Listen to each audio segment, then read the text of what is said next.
Welcome to another episode of Whitetail Rendezvous, coming to you 6 days a week as we interview whitetail experts and hear their traditions and personal stories of the hunt.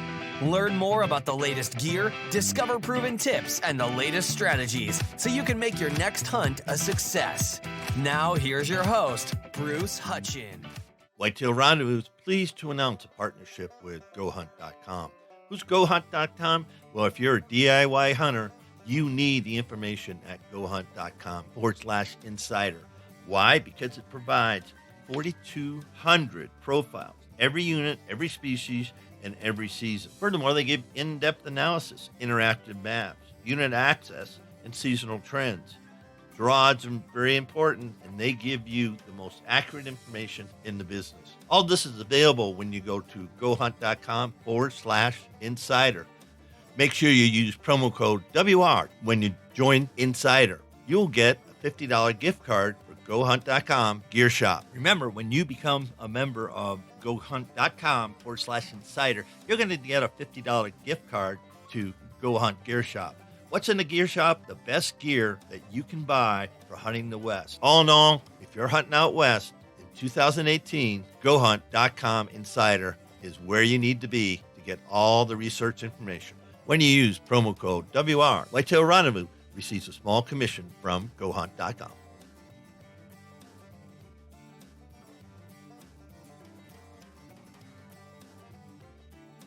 Hey, folks, we got a new sponsor. It's called Buckwild Coffee. What's so special about Buckwild Coffee? Well, a gazillion people go to Starbucks every day and drink coffee. Well, why shouldn't Buckwild Coffee offer you light, medium, or dark roast with free shipping? All you have to do is go to whitetailrendezvous.com, go to shop, and order your coffee, and I'll ship it out for free. Hey, thanks so much for visiting Buckwild Coffee. The best brew in the West, the best brew around the campfire, the best brew in the hunting shack, the best brew anywhere. Buckwild Coffee. Get yours today.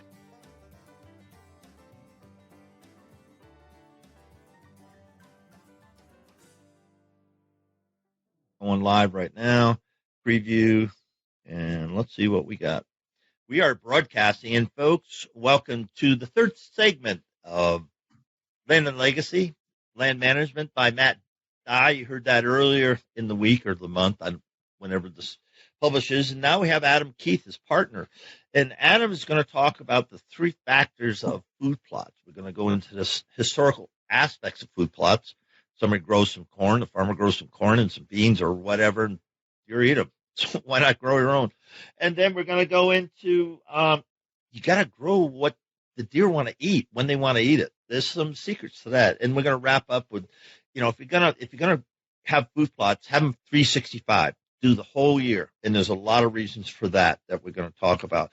So, ladies and gentlemen, Adam Keith, you can find him on Instagram and Twitter and Facebook under Land and Legacy or Adam Keith. And he's partnered again with Matt Dye from Land and Legacy. Adam, welcome to Facebook Live and Whitetail Rendezvous Spring Series.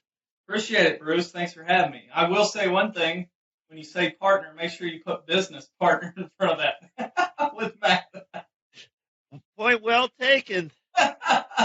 And I've never been politically correct, and you can stone me or whatever with that, but, send all comments to whitetailrendezvous@gmail.com, but they are business partners.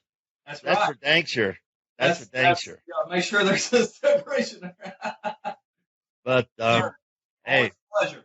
It's fun, and we're going to have fun today, folks, and, I hope everybody can see. I cannot see Facebook, because I'm in Blue Jeans, which is a software. So if you write comments, I'll see them later. I'll see them after the show. And we're going to go about 20 minutes, and we're going to talk about the history of food plots. The first 10 minutes, 15 minutes of the segment, we're going to talk about where this $1 billion, it isn't a $1 million business, folks. It's a $1 billion business across the country in the creation and the growth and the tilling and the caring and the feeding and everything to food plots. So take it away, my friend. Yeah, so like you said, it's definitely a very popular subject, and it's probably one of the most popular questions that we get with our consulting company. And it's always the question of what can I plant to make my hunting better. And as people have followed along with Land and Legacy, they know that we oftentimes talk about more than just food plots. And so it's always trying to tie everything together, land management, conservation, but then the hunting aspect and improve the hunting success. And that's where food plots come in for us, of not necessarily the side of planting food plots to make sure our deer are healthy as they can be, but it's more just a supplement of planting these food plots to improve to give the additional food, but also make our hunting success higher. Think about that, and just take us back to when you first started hearing about food plots. I know you worked with, a grant a long time. We were intern and did a lot of things from them. But let's go down memory lane, because as far as I know, we hunted Eddie's corn, alfalfa, or beans. That's right. I don't know the food plot history. We talked about that pre-recording, but I would suspect from what I know about food plotting is farmers were planting alfalfa and wheat fields and oats and all these things, turnips, and they realized the deer were liking them and realized, maybe I should devote a little area to the wildlife and have that to hunt over. I would suspect that's where food plotting originated.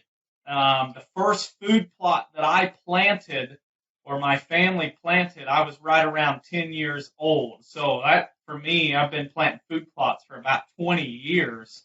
And that started with planting oats and wheat and then turnips. And it was a learning experience for me to start planting the first food plots, because we didn't know what the heck we were doing. All we knew was it was replicating a garden for the wildlife.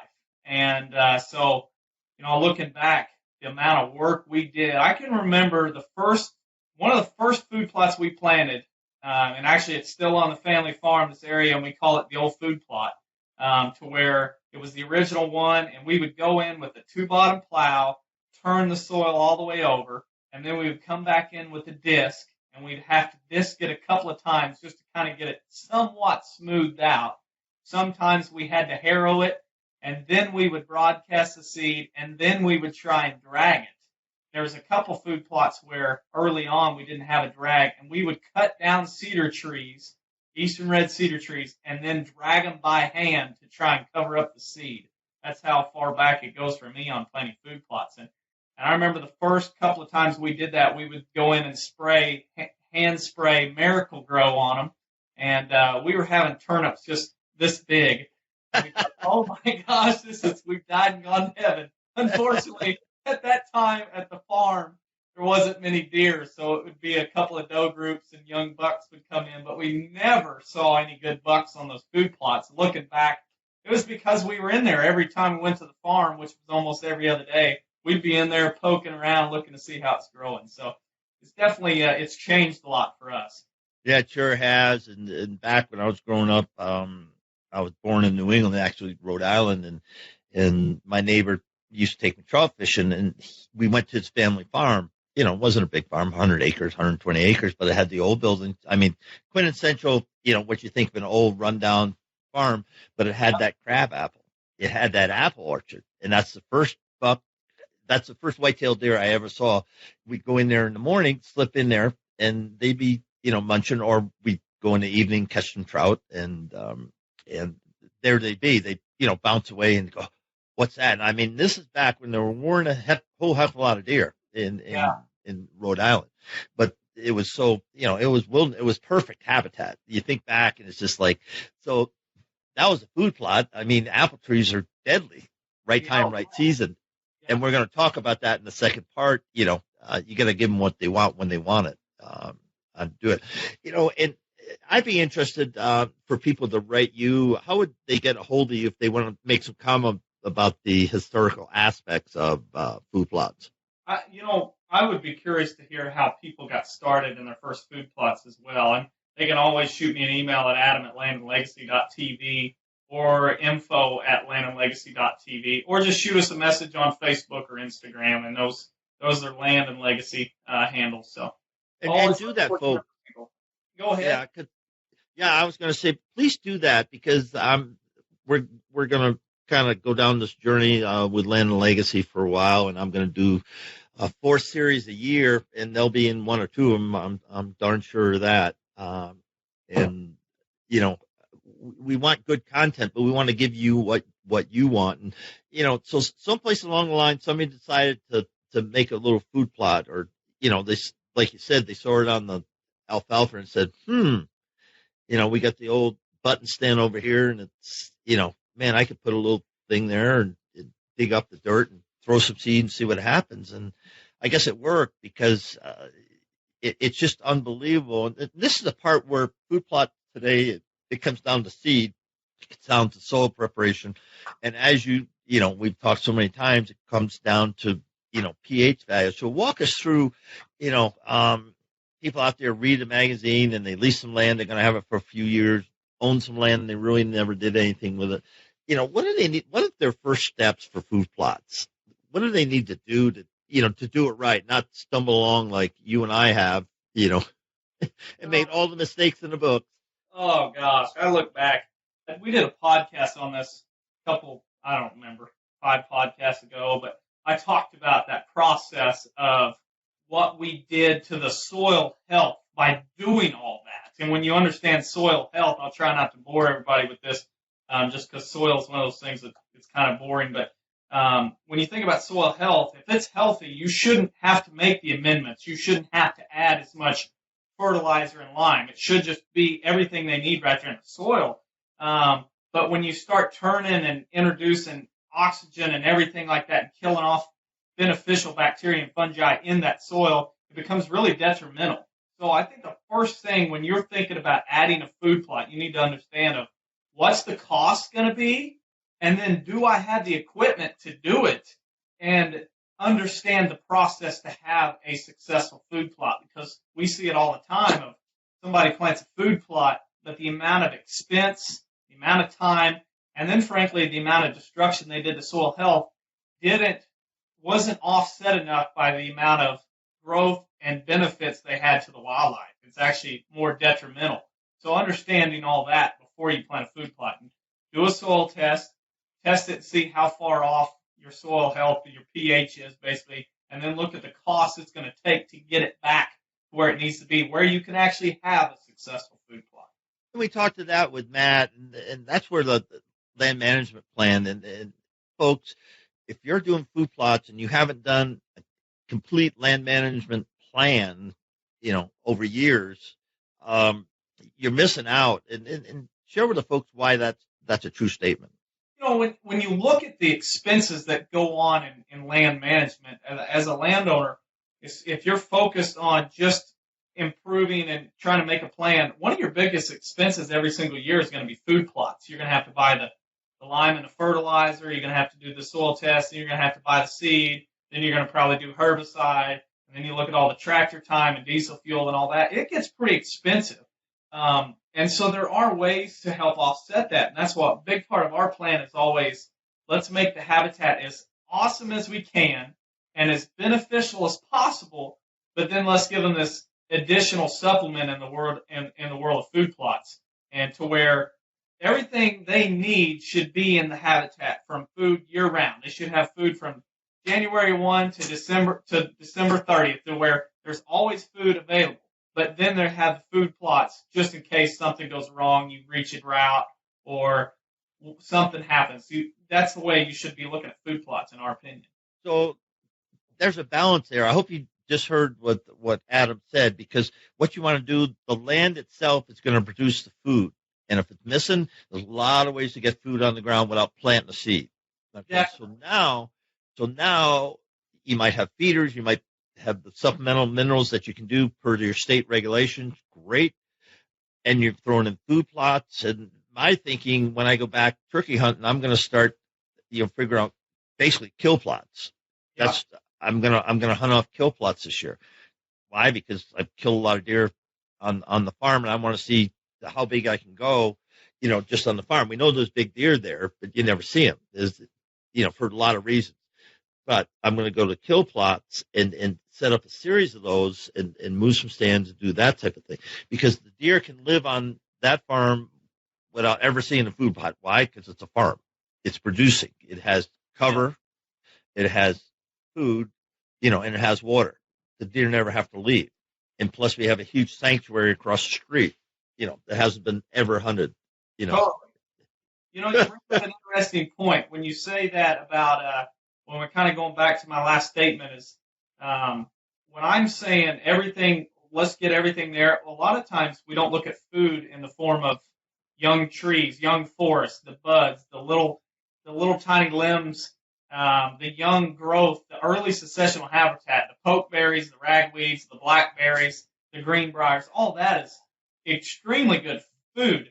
So when I'm talking about having food available, that's what I mean is having all that. Then if you want to do your supplemental feeding, you want to do the food plots, that's just cherries on top. That's just the added benefit. So that's what understanding how to manage the land to where you have that available, whether that means harvesting trees, doing TSI, letting young forests grow, basically are very, well, we just released it this morning. Our last podcast was Let There Be Light, and it was devoted on letting sunlight reach the forest floor so we have all kinds of food available. That's pretty much what it is. So food plots are a huge benefit, but they can often be, if you're not looking at them correctly or doing it correctly, you're doing more damage than good. Interesting you say that. And about 5 minutes ago or so, you talked about the first inch, in the soil, and I used to fish offshore all the time, and the first inch within the surface, I mean, everything happened there because you had all the life in the sea was there. Why? Because of the plankton, and little things eat the plankton, and bigger fish, and it's just a symbiotic relationship, and you start thinking about that.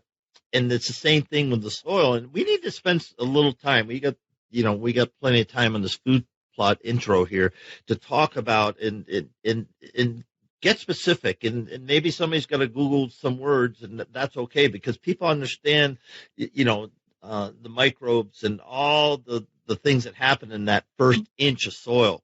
And if you mess that up, man, you're hurting. So come on, Dr. Adam, let's go to biology 203 or botany 2. No, it wouldn't be botany. It would be biology, right? Yeah, agronomy. And so I'm sitting here thinking about soil, and I've heard this put a couple of times that really catches my mind when you think about soil. I mean, there is definitely, I remember in college, one of the first lines I got was, all right, it was soil science is what the class was. The guy walked in and said, first thing and the main thing you're going to learn is soil is not dirt. And there's definitely, when he said that, I'm like, what in the world? This guy's off his rocker. But it's totally different. Soil's a living thing. Dirt is the stuff blowing in the wind that doesn't really have life to it. That's the big difference. When you think about soil, the lines that I often hear is the more we know about soil, the less we know. And when you think about the amount of life that's in soil, the amount of earthworms and bacteria and things we can't even see unless you're using a microscope, there's more life in 1 tablespoon of soil, healthy soil, true healthy soil, than there is living organisms on the surface of the earth. So it kind of gives you an idea that there's more stuff going on down there than there is stuff going on up here. And then when we run a plow through there and we bring air and sunshine to that, we're just completely messing it up.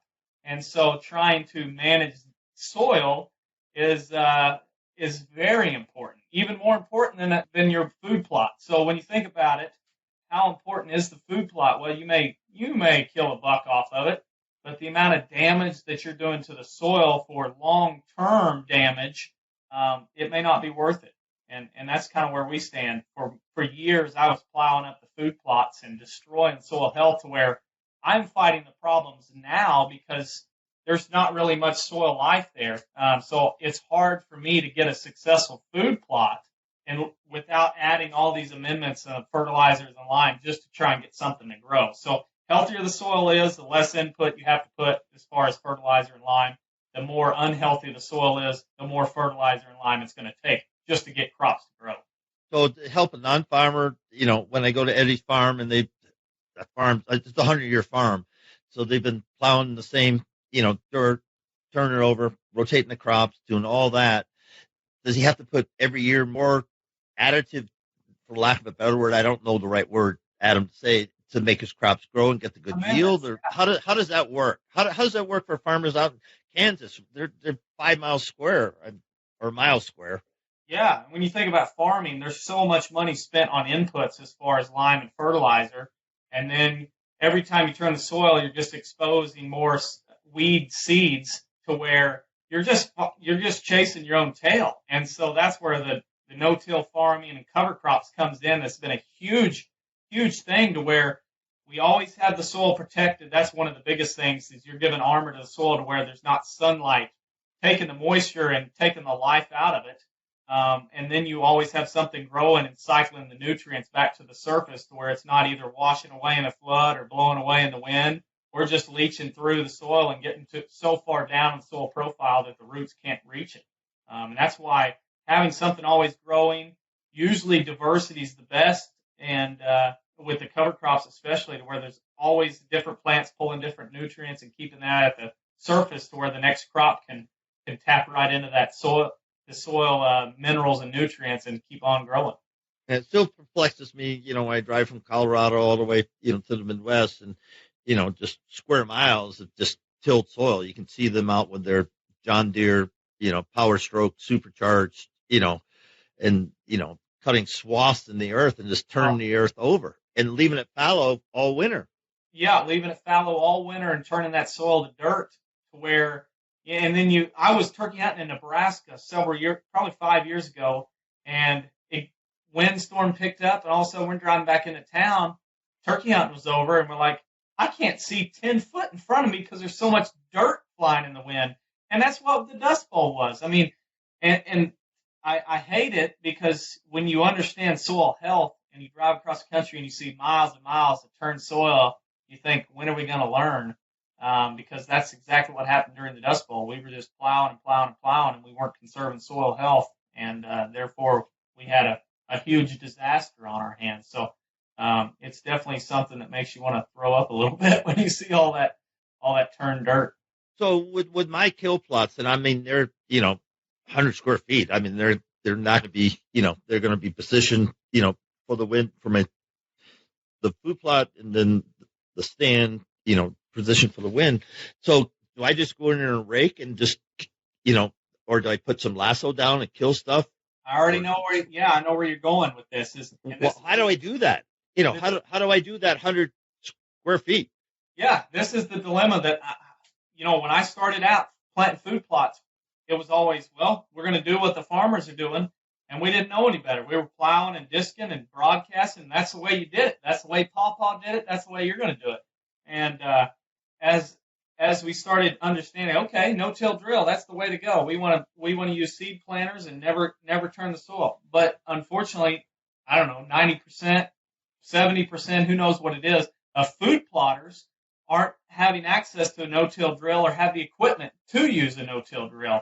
And so we started trying to figure out ways to do that to where we could successfully plant without having to turn the soil, but we didn't have the equipment. So using UTV implements, that was the big thing for us.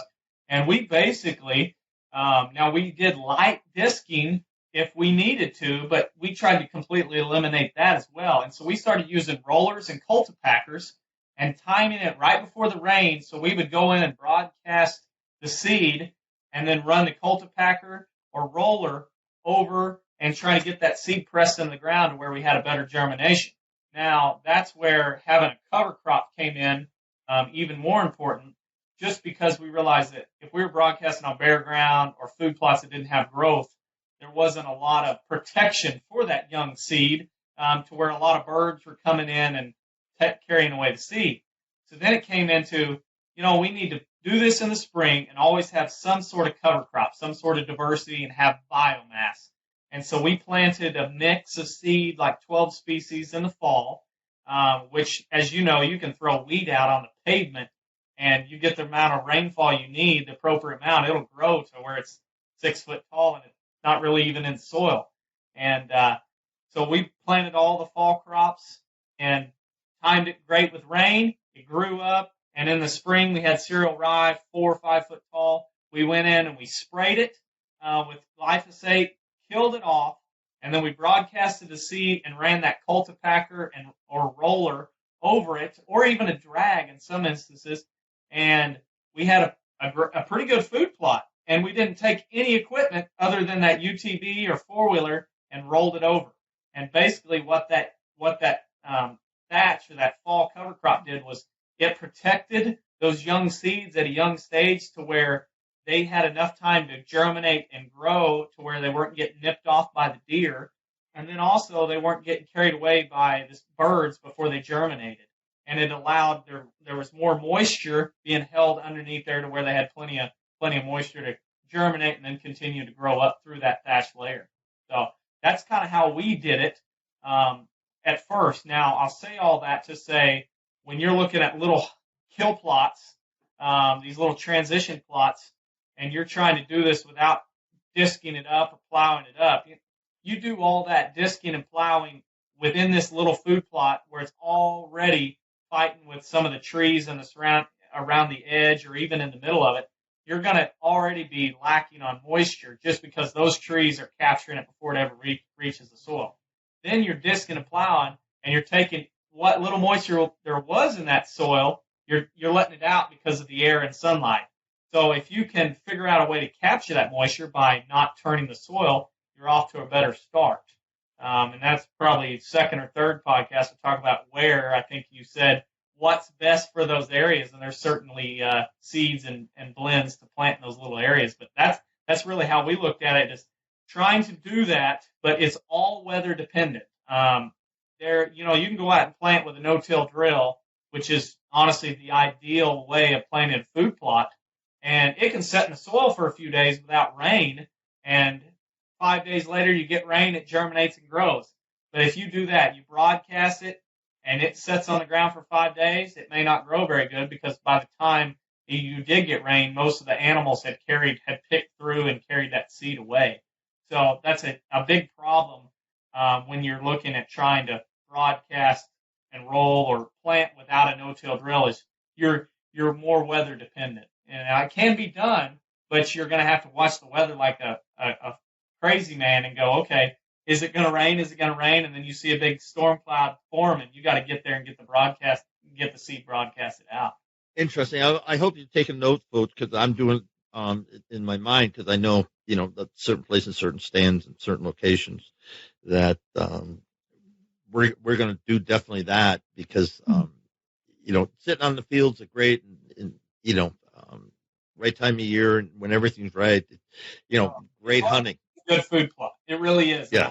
Aspect. It is. And that's what we constantly say. We don't not like food plots. We plant them just as much as the next person, but we kind of look at it and go, okay, when and where, not just let's plant every acre in a food plot. They're very strategically placed. Yeah. The other thing is overlooked, and one of my buddies, Grandpa Ray Outdoors, brought this up, is all your trails and old logging roads and access roads on the farm, or where you walk from your cabin to your stand set.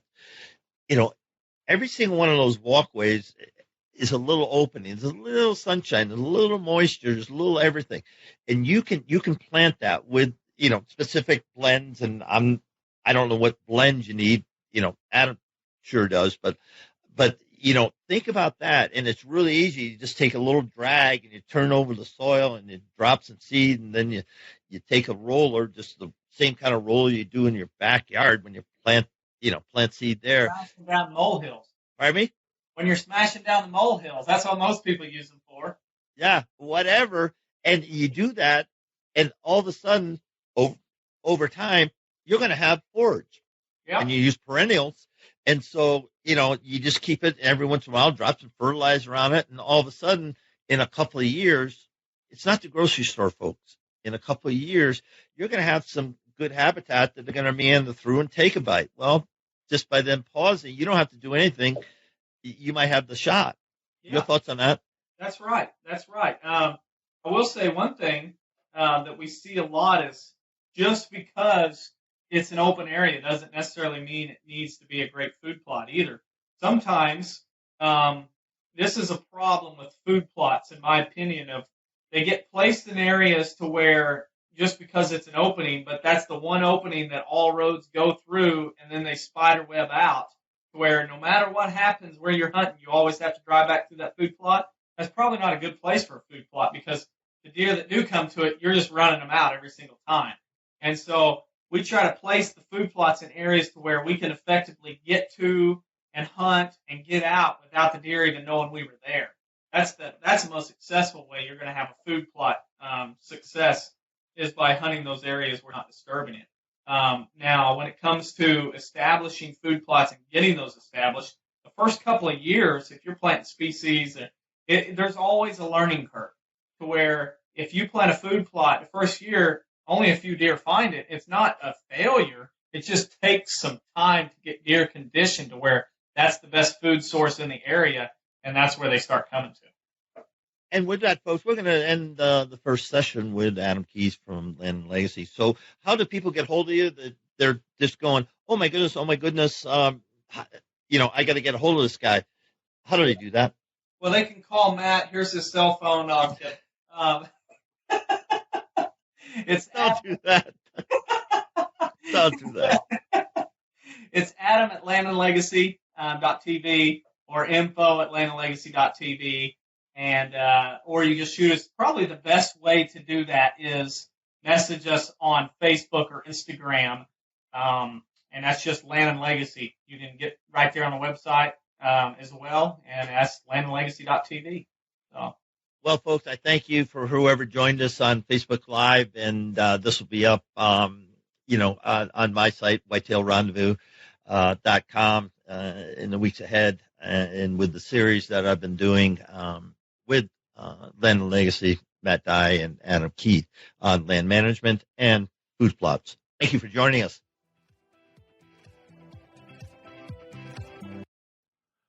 Hey, folks, a special edition of Whitetail Roundup is coming. I've asked 3 companies, Land and Legacy, Rhackology, and Grandpa Ray Outdoors, to be part of a series on land management and food plots. So the next few episodes, about 18 of them, in fact, are going to be about either land management or food plots. Why? Because people have been asking me a lot of questions. So I went out and chatted with some guys, and Adam Keith and Matt Dye from Land and Legacy is joining the crew, and at Rhackology we have Jason Obermiller and Eric Fitzgerald, and rounding out the team is Grandpa Ray Outdoors with John O'Brien. Each of them is going to bring a different flavor on what is land management, what are food plots, why you need them, the pros and cons. So listen up to this next series, and I sure hope you like them. If you like them, let me know. If you don't like them, let me know what I can do better. Thanks.